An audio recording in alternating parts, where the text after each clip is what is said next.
We promise to give you a more lively performance than the Braves offense the last two games, and we hope to close out the show today much better than the Braves bullpen has the past couple of days. We're going to do our damnedest here, folks, to close out the weekend better than Will Smith or Chris Martin can close out games. But we're going to save Braves talk for a little bit later in the show. Christian Gokel alongside Cody Queen and Cam Ursery here on a Friday afternoon. Glad you're hanging out with us. Got a ton to dive into, but the most, I guess, important and relevant storyline going around sports, especially in the world of college sports, playoff expansion. And the word on the street is a 12-team playoff is the favorite. It has been submitted by a research group that was commissioned by the College Football Playoff Committee, and 12 teams has become the number with this format in mind. Word on the street, you said. Word on the street. Okay. You know, I got my ear on the street, Cody. Oh, yeah. I've heard it from, what is it, the birds? Birds, oh, yeah. I got my little birds out there, and they're telling me, and it's Twitter. Like Twitter's what's telling me. Heard among the whisper and wind of Twitter. That's heard it through the grapevine. Also, yeah. But and also got like one of those like folded up notes that was made into an airplane origami. Cam's looking at us like I don't want to be. I don't want to be here. I don't want to be here. Also got a text message that someone did where they had to like look up at the teacher while they were texting and hope they pressed the 7 enough times to send 3 times to send the right letter. But word on the street, an official word really is 12-team playoff has become the preferred method for the College Football Playoff Committee. We'll hear more about whether or not it gets passed through next week, but chances are that it will, and that would mean come 2023, we could be seeing a 12-team playoff in college football. Now, there's a lot of stuff to be ironed out inside of that. What would the actual construct of the playoff be? Well, reports are right now that here's what you would see. 6 guaranteed spots for the top 6 highest rated conference champions. Now you're like, wait, hold on a second, Christian. That's exactly what we're saying. Yeah, hang on a minute. Wait, hold on a second, Christian. Yeah, That's not, you didn't say 6 guaranteed spots or 5 guaranteed spots for Power 5 conference champions, right? That's exactly what I said. 6 guaranteed spots for the top ranked conference champions. So if you have a 5-loss team win your conference, even if you're a Power 5 conference, you might lose your guaranteed spot. That's what I'm hearing right now, and that's what I'm taking away. Ross Dellinger has done a great job reporting on this. Heather Dinich has done an unbelievable job reporting on this. Nicole Auerbach from The Athletic has done a great job as well. 6 teams guaranteed as the highest rated conference champions. What does that mean if this happened last year? It means the Pac-12 would not have had a guaranteed spot, because Coastal Carolina was a Sun Belt champ, and they were higher rated than the Pac-12 champ. Love that. Also Cincinnati. So you would have had 2 G5 schools in before a Power 5 conference champion. So that when you talk about guaranteeing a spot for the G5, there's only 5 Power 5s, so you always have 1 G5 conference champion there every year, but it doesn't mean it's just going to be one. It could be, again, just depending on the ranking, something crazy happens in your conference championship game. It could mean one of these Power 5 conferences doesn't get one of those auto bids. What else does this mean? Notre Dame, you're not in a conference. Pick a side. You're not in a conference. You're not getting an auto bid. Ever until you join one. So never going to be top 6. You're not getting an auto bid. And the highest, because, again, this is all, it has to be passed through, but this is the preferred method, is the top 4 seeds would be the top 4 highest ranked conference champions. Yeah, so there'll never be a top 4 seed. So Notre Dame will never be a top 4 seed. So I'll get in line later. Yeah, Notre Dame. What does that mean for Notre Dame? No auto bids, no first round buys. ACC, why not? Because in a 12-team playoff, the top 4 seeds would receive a bye. So let's keep going from there. Okay. Inside of this format, top 4 seeds receive a bye. That means where are you going to play that first round? Home stadiums. Ooh, dude. College football playoff games on campus. That would be lit. Dude. On campus. Man, my face is all hot and red right now, dude. Oh, my God. So last year, Georgia would have traveled to play Cincinnati. Cincinnati would have hosted a college football playoff. They would have, dude, that town would have went nuts. nuts. It would have been absurdity. Now, Oh yeah. there are some cons, and we'll get to those in a second. But still, this is becoming the preferred method. And we always talk about narratives, right? I talked about with Julio Jones how it's like he doesn't have high trade value because he has a injury history, right? And I was like, don't create that narrative. Yeah, don't do that. The man prior to last season played in more games than any other top level wide receiver outside of DeAndre Hopkins, right? So don't throw that narrative. I'm against the false narratives, and the narrative I keep hearing against a 12-team college football playoff is it takes away from the regular season. College football is so amazing because every Saturday means so much. And before we go any further, I don't want people to think, who is this guy on here talking about college football? He obviously doesn't love this sport. You will be hard-pressed to find a bigger college football fan than me. Don't talk to me on Saturdays. Dude, the same people were acting the same exact way when they got 4 playoff but just teams. like, same but way. again, I love college football, but I think we need to define what people say when they say you're going to take away what makes college football special. I think we need to define what they mean by college football, because I think to a lot of people, what college football means is 25 to 30 teams. Yep. A lot of people care about Alabama, Ohio State, Texas, USC, Oklahoma, Georgia, Florida. They care about that, and to them, that's college football. To me, and what I think actual college football is 130 FBS schools. Yep. College football is Tulsa, right? College football is Texas State. College football is Fresno State, right? College football is Ohio, not Ohio State, Ohio. College football is Georgia State, Georgia Southern, right? UCF. That's college football. All of it's college football. And so when you tell me adding playoffs where 12 teams can get in will make Saturdays less important, I ask you for who? Exactly. For the top 10. But even that, I would say, isn't inherently true, because we've seen one-loss teams already make it. So did that Saturday just not matter? Exactly. So you're saying every Saturday matters, and I'm asking you for who? Because Boise State's gone undefeated before. They didn't get a shot. UCF has gone undefeated during the college football era. Smoking people, yeah. They didn't get a shot. Coastal Carolina and Cincinnati both went undefeated last year. They didn't get a shot. So by your definition, every Saturday matters, and you have to win every Saturday to get a chance. Well, they won every Saturday, and they still didn't get a chance. I'll ask you again. Every Saturday matters for who? So when you say I care about college football, say what you mean. I care about high-level Power 5 football. Yep. And I'll say this, and Cam, I'm curious to get your opinion on this. We talk about, when we look at things like this, who does this benefit the most? I think the first group that people will say this benefits the most is G5 schools. And I'll say it benefits them, but I don't think it benefits them the most. You know who this benefits the most? The Big 12, the Big 10, and the SEC.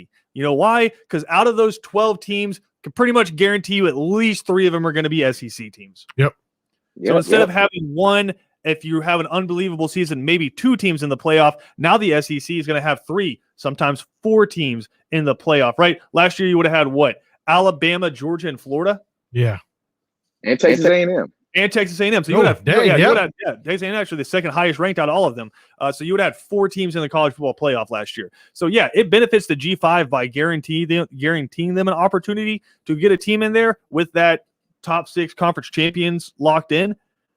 But more so than anyone, I think it benefits the Power 5 conferences, because now all of a sudden they have a chance every year to get roughly a fourth of their teams in the playoff. I mean, Cam, I'm curious to get your opinion. Who do you feel like this benefits the most? No, I agree with you. It benefits the Power 5 because, I mean, don't get me wrong, I love the format. I think college football is going to be more competitive than it's ever been, because now you're going to see like 5 SEC schools trying to get in, or 6. Same with the Big 12, Big 10. So I agree. It's this year. I mean, when the format comes in 2023, let's hope, you'll probably see about 4 to 5 SEC teams in the college football playoffs. They're going to compete now. But saying every Saturday matters before this, no, you're correct. No, it didn't. Georgia could lose a game by 40 in week 2 and then make the college football playoffs by winning out in their schedule. And then Cincinnati goes undefeated by smoking everybody, and Cincinnati doesn't get in. So I agree with you on that. And Cody, one thing I look at too is there's not a more exclusive playoff in sports, really, Oh yeah. than college football, right? But let's stick to American sports. There's not a more exclusive playoff, right? NFL 14 teams make the playoff. Yep. That's almost half the league. The Mhm. NBA camp, I believe, more than half the league makes it to the playoffs. So if you want to talk about exclusivity and every game meaning more, it's like that's what I keep hearing is I don't want it to turn into the NFL where you can lose half your games and still make it. You can't. Yep. Because Can't. again, that's where that huge criteria. Like, Christian, they say that the conference champs are going to make it in. 6 highest ranked conference champs. So if a 6-loss team wins their division and say the ACC, and then somehow upsets the other team in the ACC championship game, they're not guaranteed a spot because they would not, more likely than not, be one of the 6 highest ranked conference champions. Yep. Right. So you are taking away that possibility from that. But if you want to talk about exclusivity, right now, 14 teams out of 32 make the NFL playoffs. You're talking about 2 less than that out of 130 Yes. making the playoffs. Yes. That's when I first came to you guys as a young, bright college football fan. It was you can take out Young and Bright. Okay. And it was always my thing whenever they started to do the 4-team playoff. And I was always like, why the heck? But that during those days, it was more kind of new. So everybody liked it. I knew it wasn't enough. 130 teams. You only have 4 people getting in. Well, listen, it's Don't have 4 gotten a people lot getting in. better because like back as recently as the mid 90s, it was decided by a bunch of writers. Yeah. They were like, those teams are the champions. Oh, it was done wrong for a long time.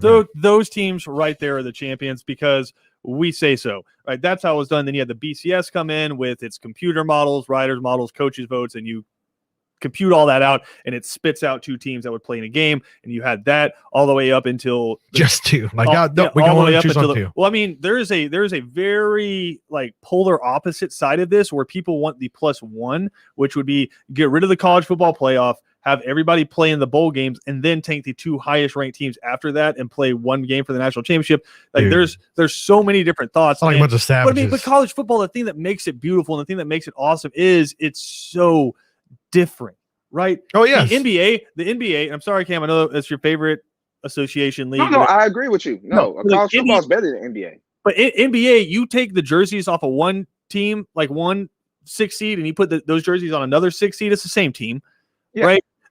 College football, you have different rules by conference. You have different offensive styles, different defensive styles, obviously recruiting, but then you can see where coaching comes in, and coaching, even if you have the quote unquote less stars out there, how much of a difference coaching makes. College football is chaos, right? Yes. You have 2 different huge rivalries in college football where because of a PC culture, you can't call the rivalry what the rivalry was called forever, but the fan bases still do. Georgia, Florida, Texas, Oklahoma, right? You can't call those rivalries what they were called forever, but fans still do, right? Oh, yeah. College football is chaos. And so what you're trying to do is you're trying to organize chaos at the end into a structured system. And I think that's why people buck so hard against it, is because they don't want to lose what makes college football truly special, which is the weirdness, right? Which is the kick six and the prayer at Jordan Hare happening in the same season, right? Yeah. That's the chaos. You don't lose that. No, you don't. Especially you're saying the other day, UGA game might mean a little more now. You know what I mean? I don't know if it could mean any more. I just don't think this means it means any less. Okay, but Because think about it. What does if Georgia, Florida mean? Georgia, Florida, that game. whoever wins these, Yeah, that game pretty much every year, whoever wins that is going to win the SEC East. Yeah. At least right now, because Tennessee and South Carolina are down, right? Whoever wins that game right now is going to win the SEC East, Yeah. right? Sorry, Kentucky fans, Lindsey Goff, if you're listening, love you, homie, but Kentucky ain't it this year. or next year, or the year after. Or the year after that, or the year. Lynn Bowden ain't walking through those doors. Whoever wins between Georgia, Florida is going to win the SEC East.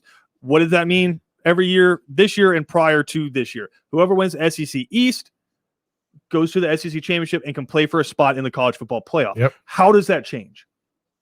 Yeah, no, it doesn't. And there's So people. if Georgia wins against Florida this year, they're in the driver's seat to win the SEC East, which gives them a shot to go to the SEC championship game and play in the and win that game and then get a guaranteed spot into the college football playoff. So I'm, as you know, I'm overall a college football fan. You know, everybody makes fun of me Look, for doing you different keep, teams. You keep qualifying this as But- like you're like I'm a college football fan. I But- think you protest too much. I don't know if you really but are a college no, football fan. but I do love after doing this. Once they do this, 12, I think is perfect. They should stay at 12. It's going to be perfect. I love it. And what this helps, because I'm always for the underdog, and 90% of America's for underdogs. So you get Cincinnati in there, you get Coastal Carolina in there. It gives them a chance. It's just a chance. Just a chance, man. It's all these young kids are wanting, and these coaches are saying, just give me a chance just because I work and coach at Coastal Carolina, because I'm not one of these big fancy schools, that I don't get a top 4 you say bid. Conway, South Carolina ain't fancy?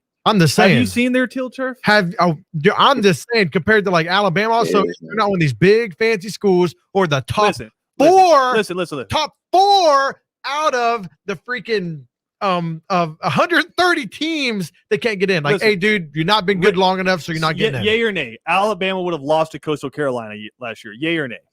Nay. Nay, yeah. Nay. We can all say no, but we don't know it beyond to use legal term, beyond a reasonable doubt. Yep. We don't know. Like, that's the whole point. That's why you expand. Is everyone's like, listen, you're going to have the same result. It's going to be Alabama and Clemson in the national championship. Fine.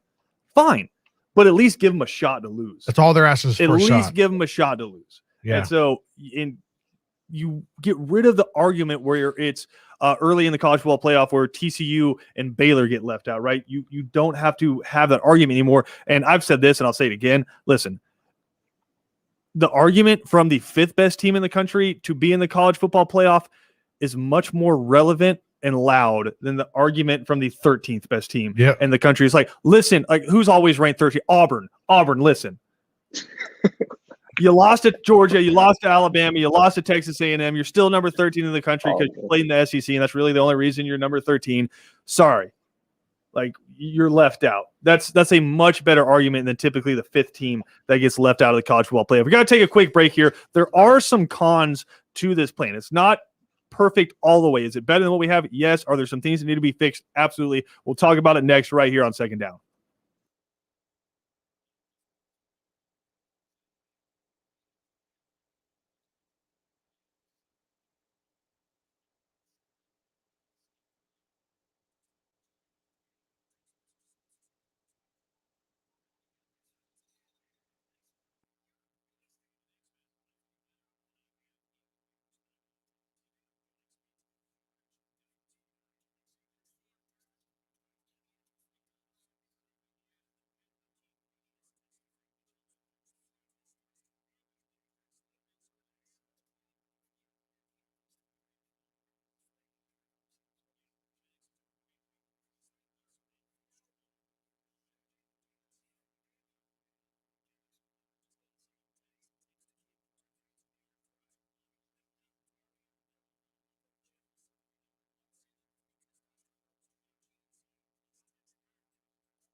Second Down on ESPN Radio is presented to you by the Uniform Source. Christian Gokel alongside Cody Queen. Cam, when you look at the college football playoff format, who do you think would have benefited from it the most? Yeah, came in right in the nick of time.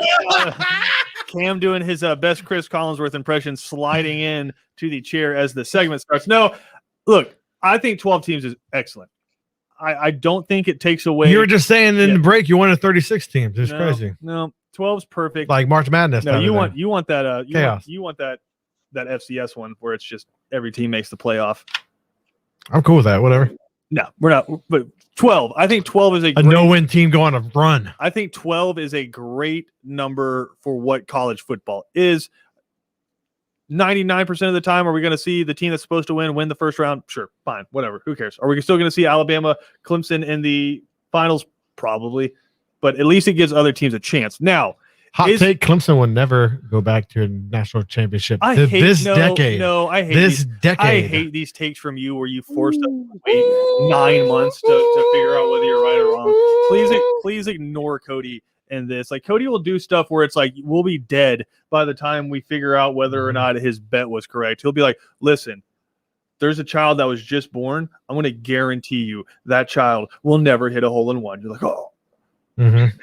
Cody comes up with the worst bets of all time. Guarantee you the next Messiah. Can I get to what we want to talk 2075. about? Can I get to what we want to talk about here? Or do you want to put more crappy bets out there? It's not crappy bets. It's a real bet. All right, this decade, no Clemson national championship. So Clemson, according to Cody Queen's, never going to win a national championship ever again. Never said that. But here we go.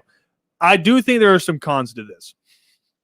First one, and literally, Cody, you just said it 45 seconds ago. We'll go back to the tape. The cons, I think, to this 12 teams is if you keep the current regular season format plus the conference championship game, and you're not one of the top 4 seeds, you will play 17 games if you go to the national championship. That's a lot. That's a lot of football. That is an NFL regular season for guys who are supposed to be quote unquote amateurs. That's a lot of football. That's a lot of your body getting beat on, right? So what are the solutions to this? Number one, do I think they're going to take away regular season games? No. I think what they'll say is the max number of teams every year who would play 17 games is 2. If they took away games, dude, the pitchforks and torches would be coming out. Well, more so than that, it would just what the games that would be taken away would be the people call them the cupcake games, the non-conference games like Georgia's playing Charleston Southern this year. And that would hurt the economy of college sports where Georgia's they're doing this right now with the NIL where it's like, how can big schools help small schools with this? They're already doing it. You pay a small school $1 million+ every single year to come to your stadium, catch a butt whooping, but you get a big paycheck out of it. You can finance your athletic department. They're already doing this.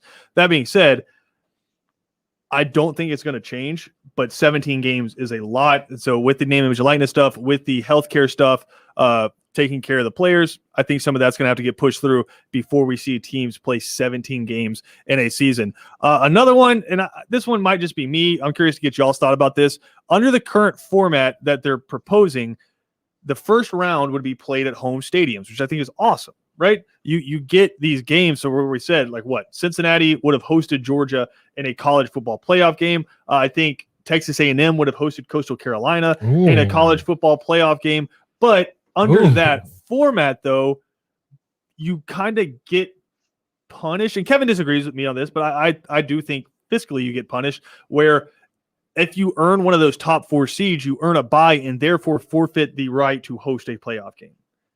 So if Alabama earns the 1 seed and they have an automatic bye, they won't host a game. Their first game will be at a neutral site in a bowl game. Oh, yeah, that is crappy. So I think you're kind of you get the advantage, Cam, of you get the advantage of a bye, so you don't have to play that game, but you also miss out on the experience of having your stadium full of your fans for a playoff game. I mean, I get what you guys say. It doesn't really bother me, especially if you're like Alabama. I mean, we've been doing this for how long? Since 2014. They're like, okay, we make it every year, so we've never had a home playoff. What they've done, Cam, for everything Nick Saban's ever done at Alabama: national championship, Heisman Trophy winners, SEC championships, just trophy cases full of them. Right? He's never hosted a playoff game at Bryant-Denny Stadium. Alabama fans have never gone to Bryant-Denny Stadium and tailgated before a playoff game. I could give you that. It's logical because it's like, okay, we put in so much work, we would like to be rewarded because there's no SEC championship at home, no national championship at home, now playoff game. You got a point. You do have a point. It's hard. Yeah, there's cons. It's not going to be a perfect system. It's hard, but thing is, I think Nick Saban, knowing him, he's like, you know what, we get a bye. Well, I We get don't the rest know of our if Nick bodies. Saban so much that would be concerned about it as Greg Byrne, like their athletic director, where it's like we're missing out on another payday. We're missing out on. Imagine how much you could charge for 90 plus thousand seats inside Bryant Denny. How much you could charge for those tickets, or past that, because Alabama makes it every year. Cody, when you're selling season tickets, you can be like, well, if you want to get your guaranteed playoff tickets, then you have to buy this package. Well, like you're missing out on money under this current setup. Well, I know you talk about the money thing. It's more, the students, the players, Cody, the fans. Cody, the college football playoff committee could give a rip I'm about not talking about what they think. I'm talking about what I think and what people are listening think. You know what I mean? Like they would like to see a playoff game, even though if you're not an Alabama fan, at Alabama. That dude, they would rock the walls off that place. It would be college football to the T. How about LSU in 2019 hosting a playoff game? Dude, like this is what I'm talking about. Like, dude, you give me chills. Like, dude, that crap. If you ever played ball or anything like that, dude, that's once in a lifetime. You know what I mean? Like you're under the lights, playoff on these big schools. Like dude, think about it in Georgia, like Georgia high school. That's a dream. Sports. Georgia high school sports, right? Like if you go to the state championship, you get to play. It used to be in the Georgia Dome. Now it's at I don't even know what bank it's named after now, but what used to be Turner Field and is now Georgia State Stadium. You get to go there and play on that neutral site. But I mean, at least when I was coming up, it was you win your games. If you go to the state championship, you get to play in the Georgia Dome, right? Playing neutral site's cool. It's not as cool as playing in front of a home crowd, dude, man, in a playoff game. And so I do think that's one thing with Center Park Credit Union Stadium. I don't know. Great. Turner Field. It's Turner Field. Yeah. I'm gonna be the crotchety old guy about that. It's Turner Field. But that being said, I do think, and again, maybe you're right, Cam. Maybe Nick Saban's like, I would take a bye week over a home game. I don't know that if Alabama's like president and athletic department is saying that same thing. They're like, nah, we want that cheese, dog. Like, like it's nice to get paid a couple million from these bowl games to go play in them, but it'd be pretty damn nice to host a playoff game and make that money. And outside, I understand what you're saying from the perspective of the student athletes, from the fans. Fans are chomping out. Even the viewing audience, it would be awesome to see games like that. But that being said, maybe they could find a way where for the playoff teams, the gates are pooled, like the money from the ticket sales are pooled and it's redistributed out inside of that. But I mean, you are incentivized to win, obviously. But I mean, if you're Alabama, and if we're just looking at this the way it's set up right now, is that first round, potentially a team that wins, has to play in the first round and doesn't get a bye, could make more money going through for their school because they do have that one extra game there. So it's something that's going to have to get hammered out. I don't see it as a flaw because nothing's finalized yet. Yeah, it's a concern for me, I guess. And like Kevin said, Kevin's like, listen, I don't give a rip about my school playing a home playoff game if they get a bye, like if they're already guaranteed to be in the next spot. And I think if you look at it purely from a competitive point of view, that's the right way to look at it, is you earn that bye, so you're already in the quarterfinals and you don't have to worry about playing that game. And listen, only 4 teams every year would get to do that. And so if Alabama does lose the SEC West one year, God forbid that ever happens, because I know Nick Saban's now signed through like 2029, but if Alabama ever does lose the SEC West, then we could still see them host a home playoff game. Like say Texas A&M jumps up and gets them one year and they're a one-loss team, we could still see them host a home playoff game. Or God forbid, Cam, your team finally makes it to the college football playoff, but it's the one year that Alabama doesn't win the SEC West, and now all of a sudden here comes Nick Saban and the Tide coming to your stadium. Like I don't see a downside with this if they could just iron out a few things, because there's just so many awesome storylines coming out of it. Oh, I think, dude, imagine if UGA hosted a playoff game. Like, come on, like I know you're talking about the money and all that stuff, and also you're missing on money. You're missing on quite a bit of money, but you're also missing on an experience where you can really ravel more people in. You know what I mean? You can really ravel more people in whenever you get the college experience, not only just a regular game, they get all hyped up for it, but a playoff game, 8 o'clock or something like that, dude, with freaking UGA going out, dude, like you would just captivize new fans right away. Like, dude, it's I got a good so one. amazing. I got a good one. So I mean, it's not a long shot, but it kind of is. What if UGA and like Florida played a playoff game? That's not that big of a Yeah, long. That yeah, would be It would that just would be come down to crazy. how they seed it. But Ooh, where I think it would be interesting is that they're on other sides of the bracket, right? And you can see, yeah, all right, if they win 2 games, then all of a sudden they're playing each other in this game. I think that's fascinating. I know somebody was pointing out, like Alabama and Auburn could play 3 times a year. I was like, how? How? because they can't do SEC championship. No, Yeah, they're both in the same division. Now, could Georgia play Auburn potentially 3 times? Like maybe. what's wrong with that? You play if you like because Georgia played them twice back in 2017, and that Auburn would have made the college football playoff in 2017 because they went to the Peach Bowl. A good old fashioned hate, dude. Oh man, that's a good rivalry, right? Isn't that what it is? Or the oldest rival in the South? Is that what it is? There you go. There you go. There you go. What was good old fashioned hate?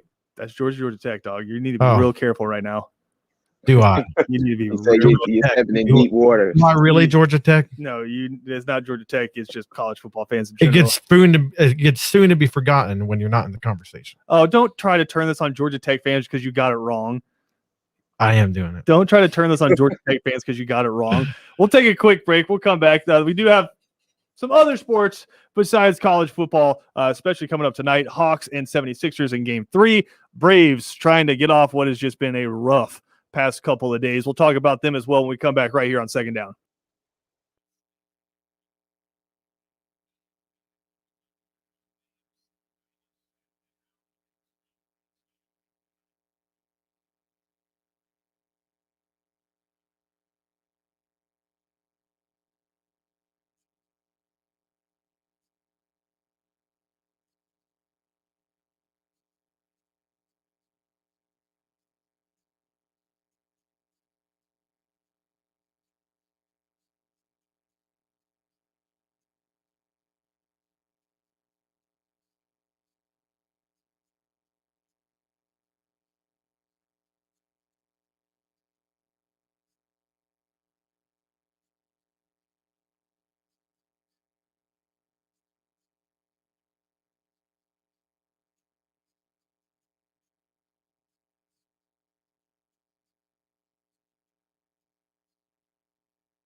Friday here on ESPN Radio. Christian Gokel alongside Cody Queen and Cam Urshry getting you ready for some playoff basketball coming up tonight. Hawks 76ers game 3 coming up. And guys, Yep. not feeling good about it. Nope. Cam, I hope you tell me I'm wrong, but over the past 5 quarters, the 76ers have looked like a much better basketball team than the Atlanta Hawks. And I am worried because the Hawks have nothing for Joel Embiid, and then they're just playing pretty terrible perimeter defense, allowing these 76ers shooters to get open, specifically Curry. I'm concerned, Cam, that all of a sudden we might be coming back up here on Monday with a really different tone around this series. Yeah, they're a better team than the Hawks. We all know this. Philly's the #1 seed for a reason, but this is probably the biggest game the Hawks has played since I've been alive. It's bigger than the conference finals against the Cavs. Bigger than the conference finals? Yeah, and the reason why I say is they actually have a shot. Yeah. They actually have a shot. Yeah, they have a shot against LeBron. They have a shot to win this series, and Trae Young is the most exciting player the Hawks have had since Dominique Wilkins. So that's about 30 plus years. You have a superstar. I think the Hawks will come out and win tonight. I really do. I've never been a fan of Philly since Embiid and Simmons got together. Not saying they're a bad team. I just think that duo needs to break up at some point. But I think the Hawks will come out and surprise people and go back to Philly 2-2. Let's do a Mad Lib here.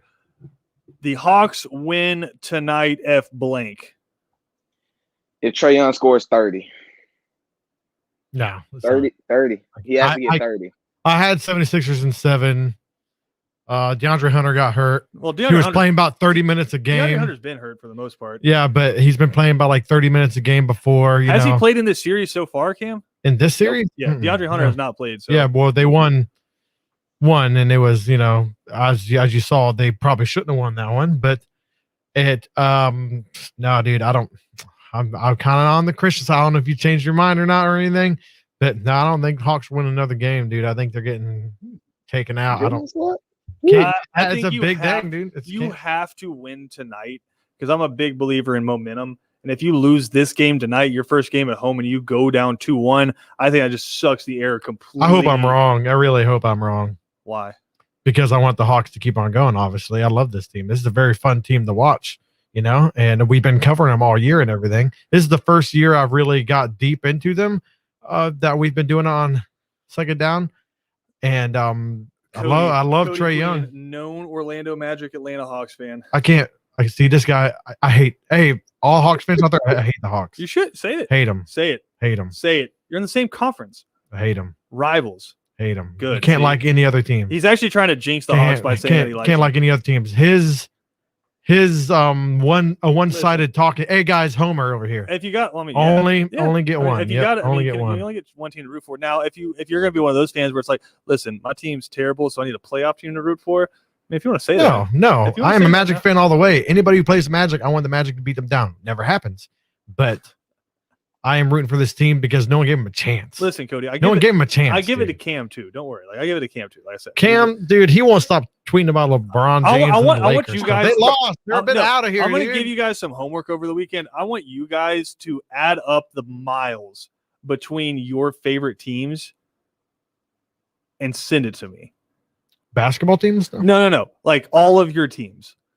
Because you are a Orlando Magic, LSU Tiger, I'm not LSU Tiger, Denver Bronco. I'm not a college football team fan. How about that? I'm a college football fan. So you're not a fan of the Florida Gators?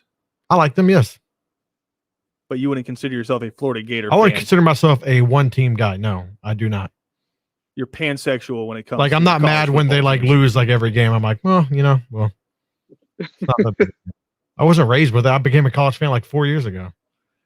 Literally like 4 years ago. If Florida ever beats Georgia again and Cody starts talking bleep about it, you are allowed to. Did I talk bleep about it last year? Yes, I did not. Yes. This guy's a You liar. are allowed to. You're allowed to physically hit him. I'm putting that out. Would I advise it? Probably not, but I think it's the law. Yeah, if Ben Anderson's coming through clutch right there. Boom. Thanks, Ben. First time I've ever agreed with Ben Number Anderson. one, dude. Spell Gator right and be all right. The good old Florida education. First time I've ever agreed with Ben Anderson on anything. Says the guy, quote, says the guy who's supposed to be a Florida Gator fan but is pulling for LSU. All right, Ben, let's just say this. I'm not a Florida Gator fan. How about that? Wow. I'm not a Florida Gator fan. I'm not an LSU fan. I'm not a fan of any certain team. Cody hates I college know. football. I We'll know be you right guys. back. You guys being raised on it. Nope. It's just a little nuts. Cody Queen hates college football. We'll be right back after this. Hate it.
All right, I have very important question for you guys here in a second, but I do want to talk about the Braves. No, we don't. We don't want to.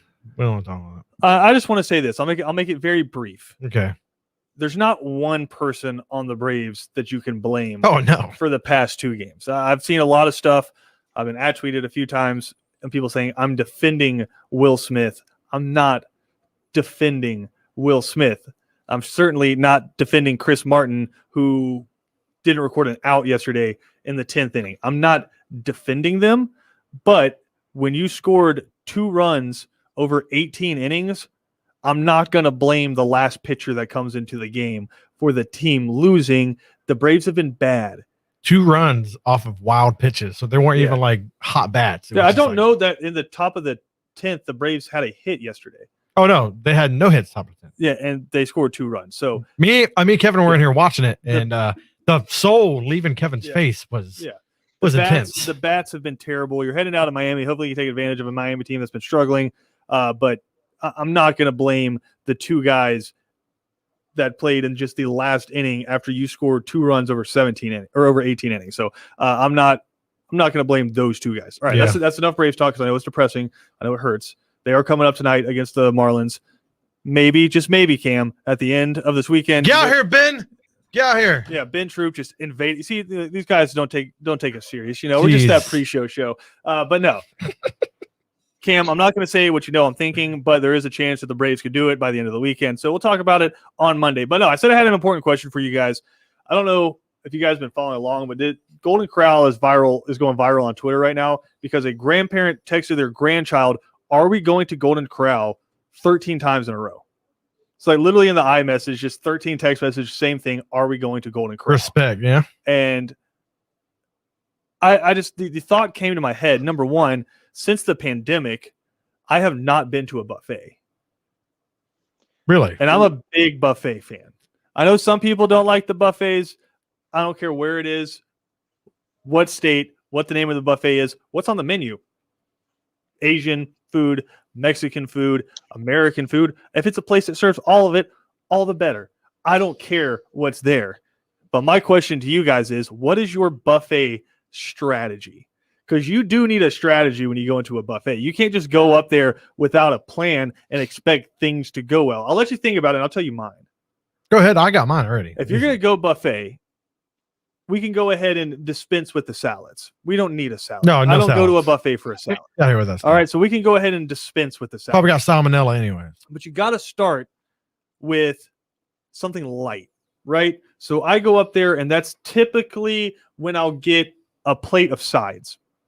I would get like my favorite sides, plate that up, go back, eat that, then go back to the buffet, and that's where you start hammering the meats, right? One of my favorite places in the world, B&J's up in Darien. Oh, amazing. Fried chicken. That's when I start to go back and start hammering the fried chicken. That's when I maybe get a little bit of a heavier side. Maybe start scooping the mac and cheese on there, right? Maybe some fried okra on there. That's when you start getting weird with the sides too, a heavier sides.